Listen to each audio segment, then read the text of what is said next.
Alors d'abord, peut-être qu'il faut encore qu'on se présente pour toutes les personnes qui voilà, ne sauraient pas vraiment, et c'est important de dire qui nous sommes, d'où nous parlons, comme on dit aujourd'hui. Voilà, donc Emmanuelle Seibold. L'an prochain, je fête mes 30 ans de ministère pastoral. Oui, ça fait mal. Les enfants disent « ça pique à maman ». Oui, un peu. Ça conserve, on va dire. Voilà. J'ai été pasteur dans l'Église réformée de France, dans différentes régions. En Centre-Alpes-Rhône, j'ai commencé dans cette région, en Ardèche, dans la vallée de l'Eyrieux. C'était mon premier poste, 1994. Après, j'étais pasteur dans l'ouest de la France, à Châtellerault. J'étais aumônier d'hôpital à Poitiers. Puis après, je suis partie en région PACA, où je me suis occupée du journal régional, leur réveil à eux, qui s'appelle Échange, avec un S, où j'étais aussi, au niveau du service national de catéchèse, responsable d'écrire du matériel pour l'école biblique, le catéchisme. Ensuite, j'ai été appelée dans la région Est, alors un peu plus haut, comme pasteur à Besançon, et puis présidente de la région Est. Et ensuite, en 2017, j'ai été appelée à la présidence du Conseil national. Voilà. J'ai fait un petit tour de France, grâce à l'Église. Et voilà. Moi, c'est Gwenaëlle. Je ne suis pas à 30 années de ministère encore. Voilà. Moi, j'ai commencé comme pasteur dans l'église protestante luthérienne. Voilà. Côté de l'est de la France, à Sochaux, là où on fait les voitures. Sochaux-Charmont, voilà. Plein de petits villages, en fait. Hein. C'est pas une grande ville du tout, c'est plein de petits villages dans une aire urbaine. Et puis ensuite, j'étais pasteur à Dijon. Mais on dit Dijon, mais là, pour le coup, c'est toute la Côte d'Or, en fait. Comme poste, côté réformé de la région unie, luthéro-réformé, et puis ensuite j'ai été appelée en 2017 comme secrétaire nationale pour l'évangélisation et la formation. Alors 6 ans plus tard, c'est toujours compliqué de définir ce poste.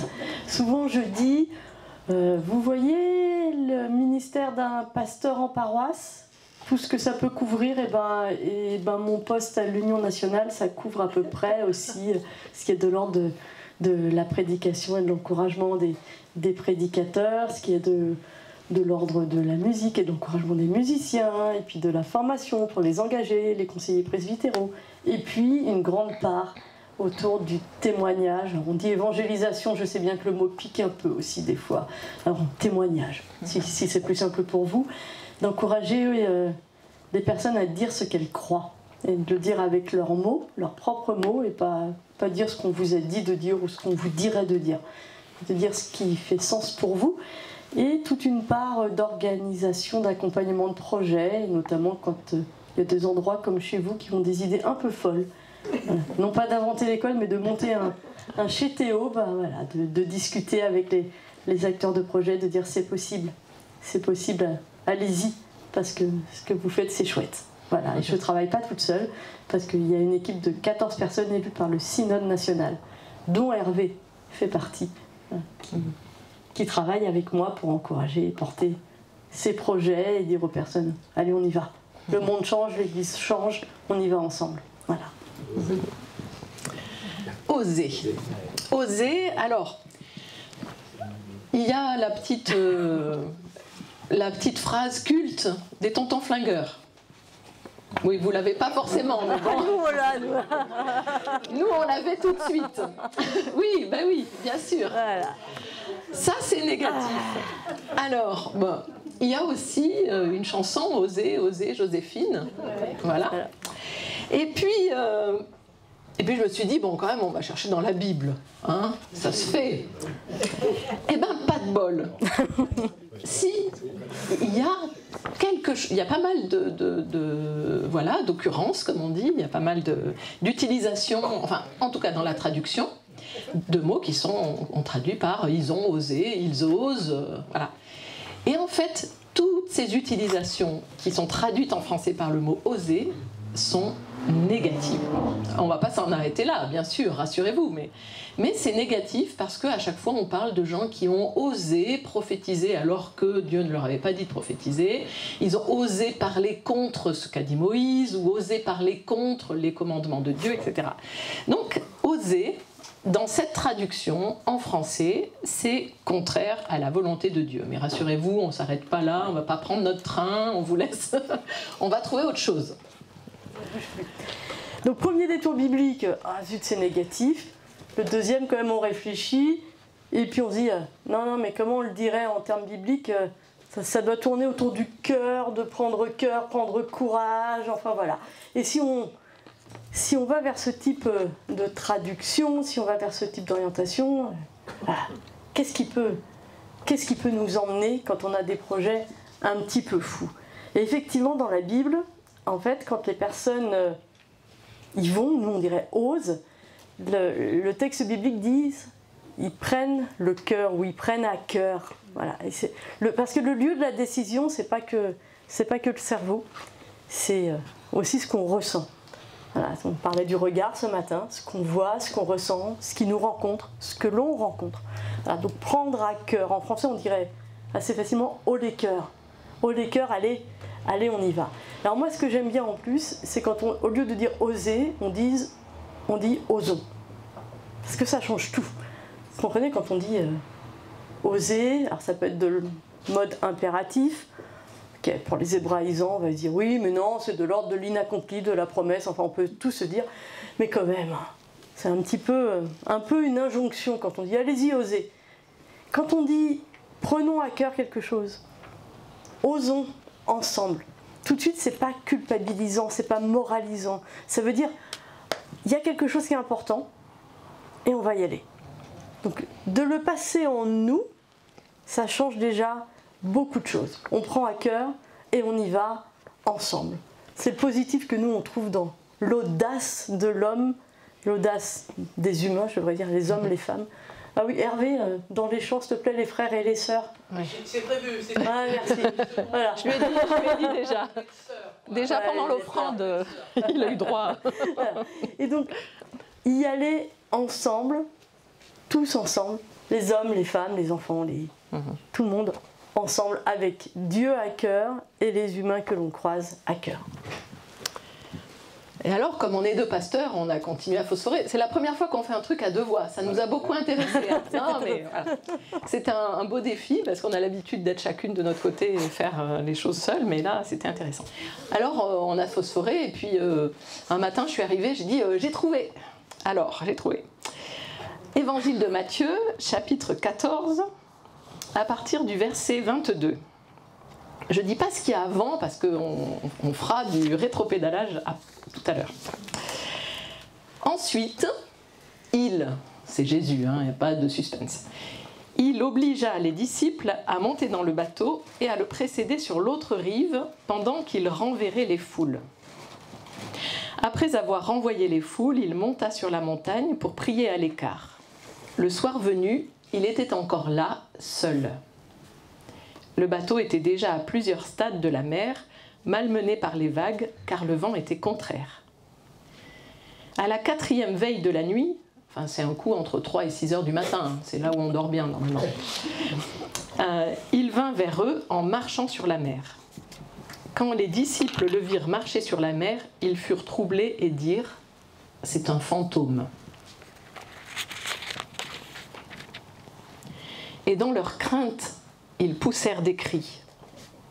Jésus leur dit aussitôt « Courage, c'est moi, n'ayez pas peur ». Pierre lui répondit « Si c'est toi, ordonne-moi de venir vers toi sur les eaux. »« Viens, dit-il. » Pierre descendit du bateau, marcha sur les eaux et vint vers Jésus. Mais en voyant que le vent était fort, il eut peur, et comme il commençait à couler, il s'écria « Seigneur, sauve-moi ». Aussitôt Jésus tendit la main, le saisit et lui dit « Homme de peu de foi, pourquoi as-tu douté ?» Ils montèrent dans le bateau et le vent tomba. Ceux qui étaient dans le bateau se prosternèrent devant lui et dirent « Tu es vraiment le Fils de Dieu ». Ils achevèrent la traversée et arrivèrent à Génézareth. Elle a trouvé, mais on est deux pasteurs et on ne comprend pas le texte de la même manière. Alors c'était très drôle. Pierre, il doute. Pierre, il doute. Bon, en même temps, moi, si je vois quelqu'un qui arrive sur l'eau, j'ai des petits doutes quand même. Surtout, si j'entends « c'est moi, n'ayez pas peur » ou quelque chose approchant, voilà. Et Pierre, qu'est-ce qu'il fait? Pierre, il va dire « bah, si c'est bien toi, dis-moi de venir et j'y vais. » Bon, ok. Moi, je me dis que la première fois où il a douté, c'est là. Si c'est bien toi, dis-moi de venir. Qui d'entre nous met, alors au choix, son maître, son meilleur ami, au défi de quelque chose? Quand on nous adresse une parole de confiance, prouve-le. Prouve-le que c'est toi. Donc moi, quand je lis ce texte-là, je me dis, ok, à tous les coups, ça va de toute manière mal se finir pour Pierre, parce qu'il a commencé par dire, j'ai besoin d'une preuve, là, maintenant. Mais ce qui est chouette, c'est que Jésus, il ne se défile pas. Il ne lui dit pas, comment ça si c'est moi? Non, il dit, bah viens. Bah viens. Voilà. Et quand on lance des projets, comme le vôtre, hein, comme chez Théo, ou comme d'autres projets, souvent on se dit quand même, est-ce que je ne me suis pas plantée? Ou est-ce qu'on ne s'est pas planté tous ensemble? Est-ce que c'est bien, alors certains diraient la volonté de Dieu, mais en tout cas, est-ce que c'est bien là que Dieu nous appelle? Est-ce que c'est bien là qu'il faut qu'on aille? Ouais. Puis c'est un peu une intuition, mais et on a tendance quand même à dire, ah, si c'est bien là qu'il faut qu'on aille, vas-y, dis-nous de venir. Mais en fait, il nous l'a déjà dit. Puis surtout, il arrivait. Il arrivait. Il vient à la rencontre. Je veux dire, pourquoi est-ce qu'on a besoin encore de renforcer? Mais en tout cas, il dit, bah viens. Viens. Et il convoque. Voilà. Bon, évidemment, après, Pierre y va. Ça marche. Jusqu'au moment où il y a un coup de vent, c'est ça? Voilà. Puis là, il a peur. Il doute. Puis Jésus leur sort de là. Et en fait, pour moi, ça, c'est extraordinaire pour des projets comme le vôtre. Parce que bien sûr qu'on a le droit de douter. Bien sûr qu'on a le droit de se dire des fois, ça va pas prendre. Ça a commencé, on a lancé l'aventure, mais il y a une difficulté et on ne sait pas. Et... ouais. Et dans ces cas-là, Dieu est là. Dieu est toujours là pour nous reprendre la main et pour dire, ça va le faire, ça va marcher. Parce que c'est pas vous qui venez en premier vers moi, c'est moi qui viens vers vous. Et donc je viendrai toujours vous rejoindre dans les projets.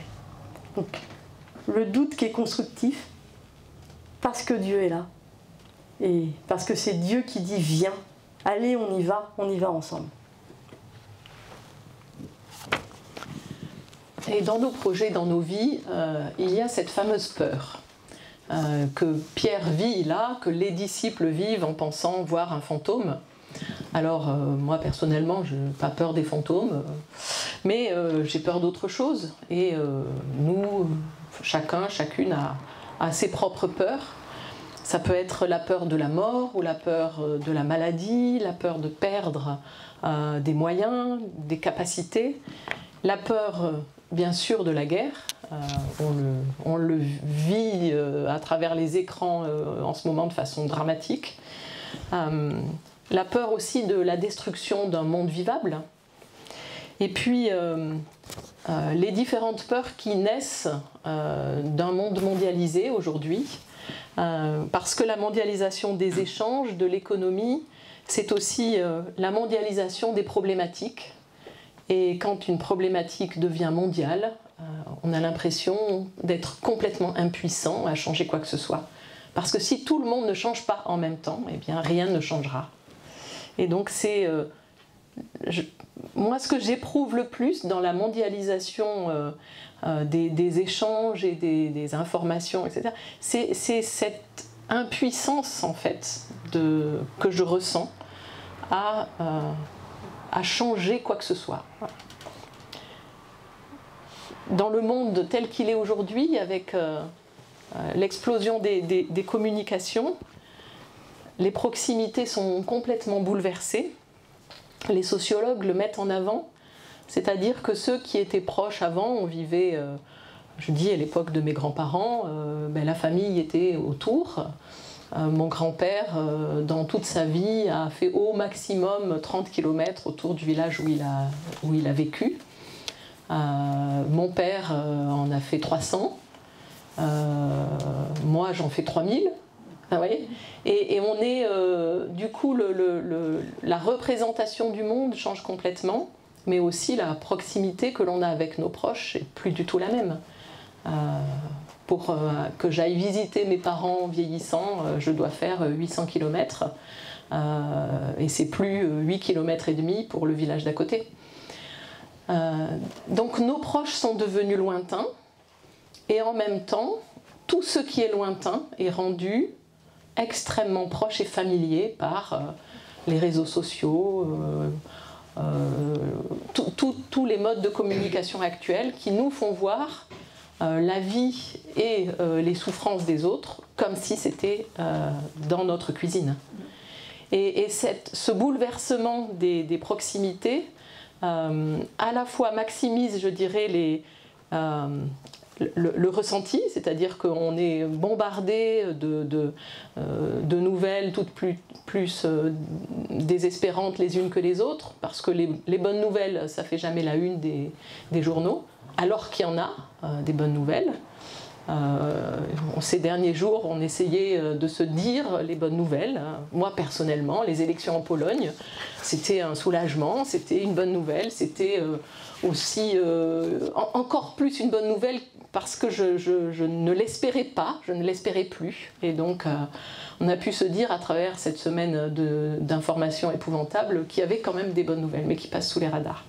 Voilà, on est bombardé de mauvaises nouvelles et en fait, c'est la tristesse qui gagne, mais au-delà de la tristesse, il y a le désespoir de ne pas pouvoir agir et la colère, puisque devant un écran, qu'est-ce que vous voulez faire? Donc l'impuissance est totale et la colère est sans frontières. Les sociologues disent aussi que nous vivons dans une société de bulles, de bulles étanches où chacun a les personnes autour qui partagent la même problématique, qui se posent les mêmes questions, qui réfléchissent peut-être un peu de la même manière, qui ont peut-être aussi les mêmes difficultés.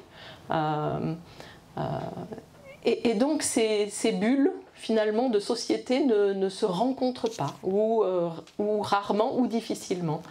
Je prends souvent cet exemple quand on est famille nombreuse avec 8 enfants, famille recomposée, et quand j'ai un enfant à la maison, donc ils ont entre 21 et 30 ans, nos enfants, quand j'ai un enfant à la maison, ou 2, on peut se parler.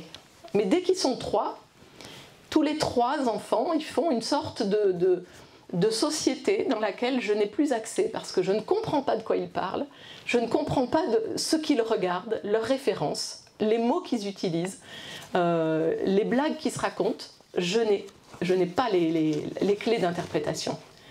Et donc, c'est aussi déjà, alors que c'est des très proches, peut-être les plus proches que j'ai, affectivement, je les ai élevés, voilà. Mais je ne les comprends pas dès lors qu'ils se parlent entre eux et qu'ils échangent sur ce qu'ils regardent ou ce qu'ils écoutent ou les musiciens, etc., etc. Donc une société de bulles, société de bulles aussi pour les institutions ou les différents domaines de la vie.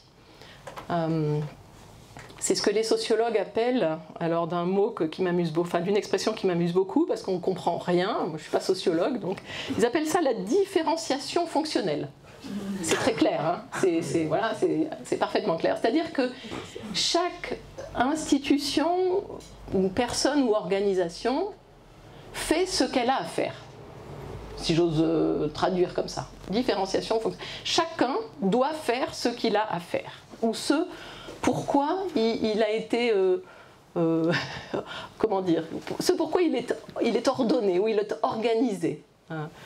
Et donc les scientifiques font de la recherche et les scientifiques disent aujourd'hui que des très bons scientifiques savent presque tout sur presque rien. Voilà. Sur un domaine extrêmement étroit. C'est pour ça que je riais au moment des annonces sur le concert, là, sur la musique dans les monastères féminins au XVIIe siècle, dans le nord de l'Italie. Enfin, on aurait pu préciser même le lieu. Enfin, vous voyez. Donc on est dans une société hyper... où chacun est très spécialisé dans un domaine. Mais du coup, on n'a pas le regard d'ensemble. Et très rapidement, on va dire, ben non, ça, c'est pas mon domaine, ça, c'est le sud de l'Italie. Moi, je connais pas les monastères féminins dans le sud de l'Italie, c'est pas mon domaine. Non, je plaisante, hein, mais vous voyez un petit peu, voilà, cette société où finalement, on ne peut difficilement, à moins d'être un esprit très brillant qui va chercher à lire dans tous les domaines, à se cultiver sur tous les... mais où on est très vite dépassé et où les spécialistes parlent à côté des spécialistes. Mais il n'y a plus de regard d'ensemble ou de... Voilà.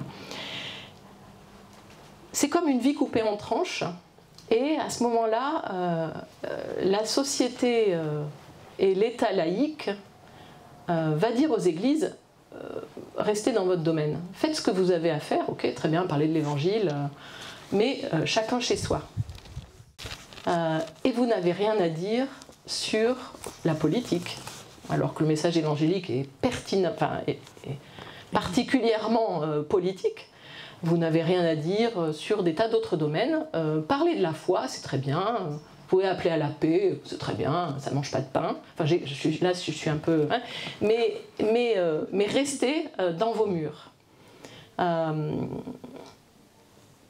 Et en fait, l'Église et la foi amènent les croyants à vivre une vie qui est non pas coupée en tranches, mais qui est au contraire cohérente dans l'ensemble de la vie de la personne. La foi touche tous les domaines de nos relations, et les relations, c'est dans la famille, au travail, dans les différents engagements qu'on peut avoir, les engagements politiques, les engagements sociaux, ou, dans les relations de voisinage, etc. Et en fait, les églises sont un des... peut-être... alors dernier, c'est péjoratif, enfin c'est négatif, mais un des lieux de porosité entre les bulles. Et donc si aujourd'hui l'Église a une mission, il me semble, ou en tout cas une manière d'annoncer l'Évangile, c'est de prendre conscience qu'elle doit être pont en permanence entre les différentes bulles de la société, faire pont, toujours. Ou alors faire des trous dans les bulles, comme vous voulez. Mais il faut que ça circule.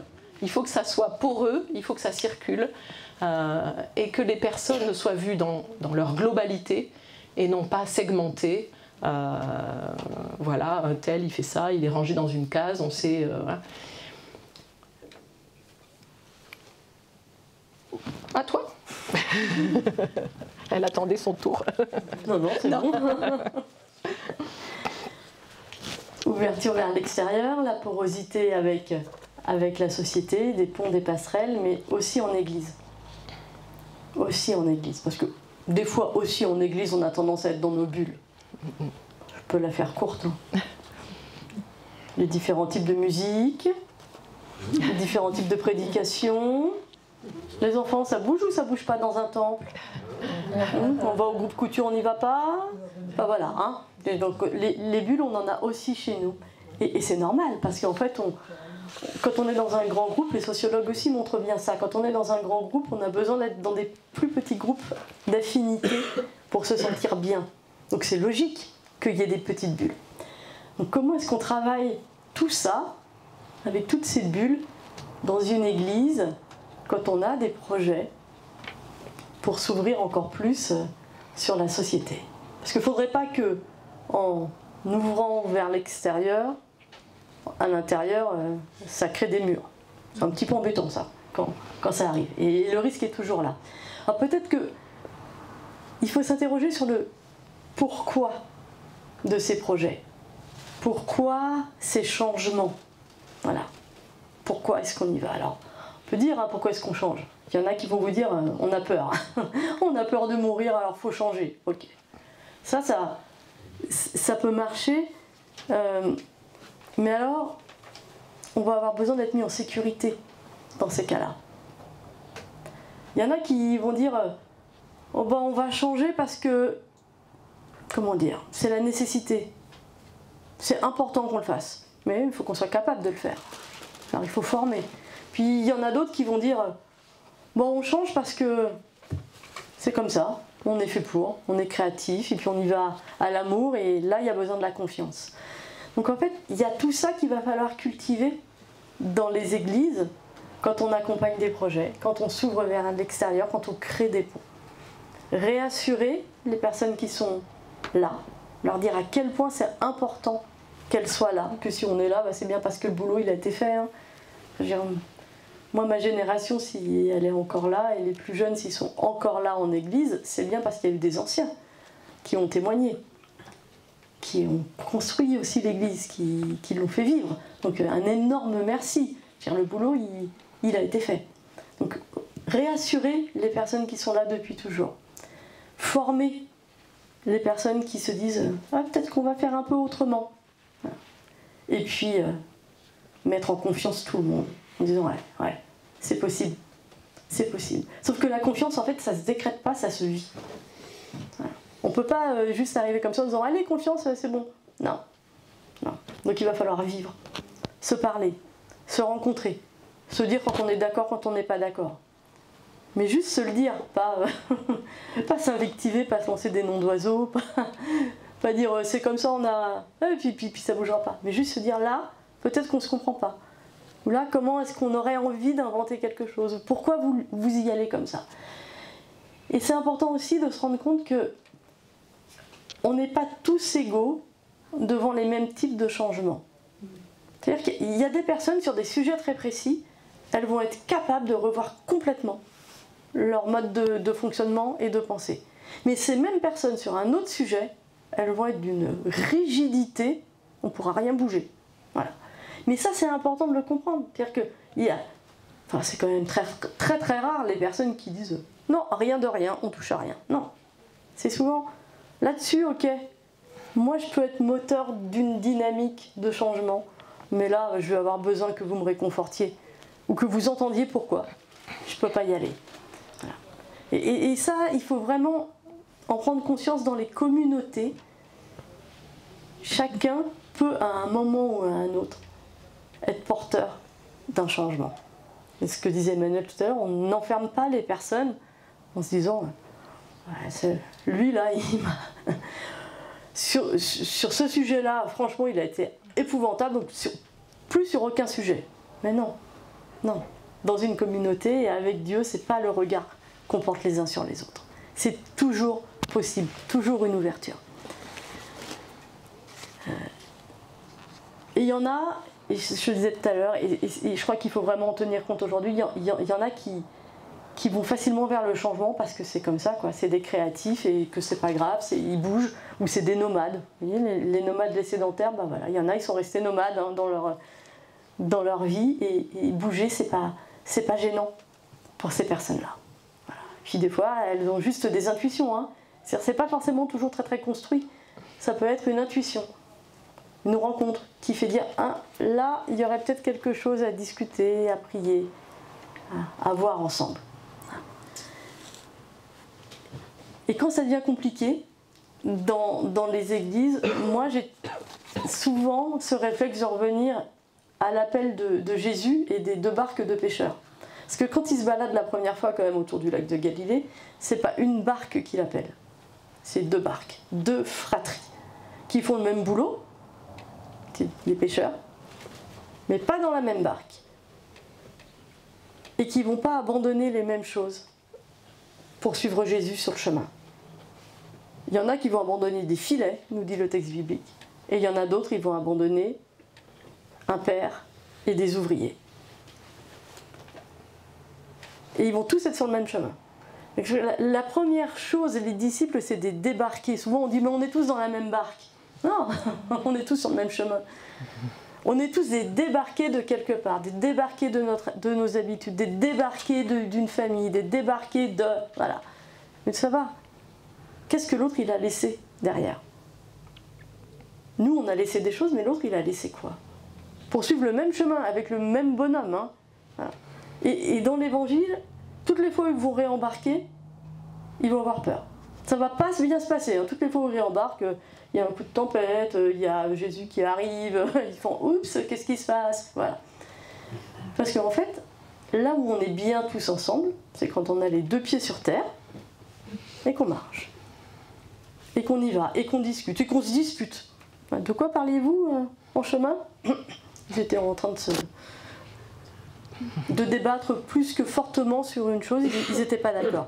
Mais voilà, on y va ensemble, on y va en décloisonnant, on y va en reconnaissant que les uns et les autres, on peut tous être porteurs d'un changement à un moment ou à un autre. Mais alors, y aller comment? Et y aller pourquoi? Et là, on va rétropédaler à peine dans le texte biblique et on va lire, je vous l'avais annoncé, on va lire ce qu'il y avait juste avant d'embarquer. À cette nouvelle, c'est l'annonce de la mort de Jean-Baptiste. À cette nouvelle, Jésus prit un bateau pour se retirer à l'écart dans un lieu désert. Les foules l'apprirent, quittèrent les villes et le suivirent à pied. Quand il descendit du bateau, il vit une grande foule et il en fut ému. Il guérit leurs malades. Le soir venu, les disciples vinrent lui dire « Ce lieu est désert et l'heure est déjà avancée. Renvoie les foules pour qu'elles aillent s'acheter des vivres dans les villages. » Mais Jésus leur dit « Elles n'ont pas besoin de s'en aller. Donnez-leur vous-même à manger. » Je dis la suite. Ah, oui, allez. Même si on la connaît. Ils lui dirent « Nous n'avons ici que 5 pains et 2 poissons. » Et il dit « Apportez-les-moi ici. » Il ordonna aux foules de s'installer sur l'herbe, prit les 5 pains et les 2 poissons, leva les yeux vers le ciel et prononça la bénédiction. Puis il rompit les pains et les donna aux disciples, et les disciples en donnèrent aux foules. Tous mangèrent et furent rassasiés, et on emporta 12 paniers pleins des morceaux qui restaient. Ceux qui avaient mangé étaient environ 5000 hommes, sans compter les femmes et les enfants. Qui, c'est bien connu, ne mangent pas du tout. Surtout les enfants. Surtout les enfants. Donnez-leur vous-même à manger. Donnez-leur vous-même à manger, il y a eu d'abord la constatation que les gens sont là, que le lieu est désert, qu'ils ne peuvent rien acheter ou se procurer pour manger. Donc il y a un constat des besoins des gens. Voilà. Les personnes qui sont là ont des besoins. Et les disciples, là, ils constatent, ils voient, cette fois-ci. Et ils pensent que le plus simple, c'est d'envoyer les gens chez eux. Et l'ordre de Jésus survient, donnez-leur vous-même à manger. Et c'est sur cet ordre, quand on obéit à l'ordre de Jésus, de regarder et de prendre en charge ses besoins, à ce moment-là, nous pouvons, les disciples peuvent exécuter cet ordre. Ils peuvent remplir cette mission parce que Jésus le leur a demandé. Et donc, quand on questionne un projet, quand on a l'intuition de quelque chose qu'il faut commencer, dans lequel il faut se lancer, ça questionne notre foi, et c'est la question dans la barque. Est-ce que c'est Jésus? Est-ce que c'est pas Jésus? Est-ce que je lui fais confiance? Est-ce que je descends de la barque et que je marche sur l'eau? Mais au-delà de la foi, après le mouvement de foi, eh bien, il y a l'ordre de Jésus auquel il faut obéir. La foi, c'est pas juste oui, je crois Seigneur, viens au secours de mon incrédulité. Mais après ce mouvement-là, il y a en quoi cette foi va me mettre en mouvement et à quoi je vais obéir, à quel ordre je vais obéir. Ce n'est pas nous qui nous envoyons nous-mêmes, c'est Jésus qui nous envoie dans le projet, dans son projet. C'est se questionner, travailler, discerner, être confronté à des difficultés, ne pas être d'accord, discuter jusqu'à ce qu'on arrive à un consensus, nous engager, porter une responsabilité. quelle est la pertinence de l'Évangile là où nous vivons et comment cette pertinence doit se manifester, comment aujourd'hui nous voulons vivre, vous voulez vivre en tant que croyants ici à Grenoble, comment cet Évangile doit apparaître, doit se manifester. Comment aujourd'hui les personnes qui nous entourent se disent mais qu'est-ce qui se passe là, qu'est-ce qui se vit, quelque chose de gratuit. Et quelque chose de gratuit, c'est le cœur de l'Évangile. La grâce, la gratuité, ce qui est offert, c'est au cœur de l'Évangile.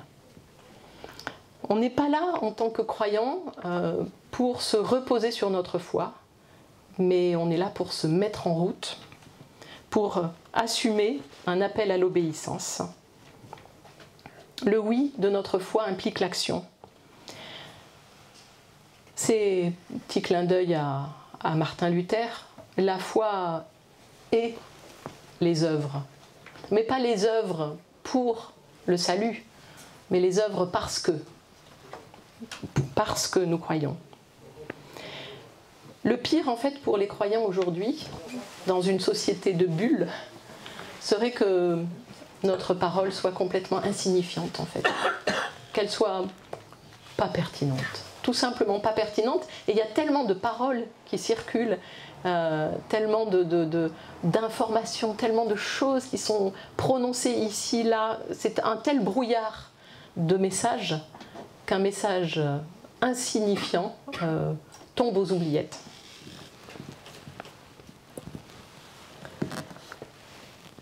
Pour se rassurer déjà, on peut se dire que quand Jésus envoie, il envoie toujours au moins les disciples 2 par 2. Au moins. C'est important. C'est important de ne pas y aller seul.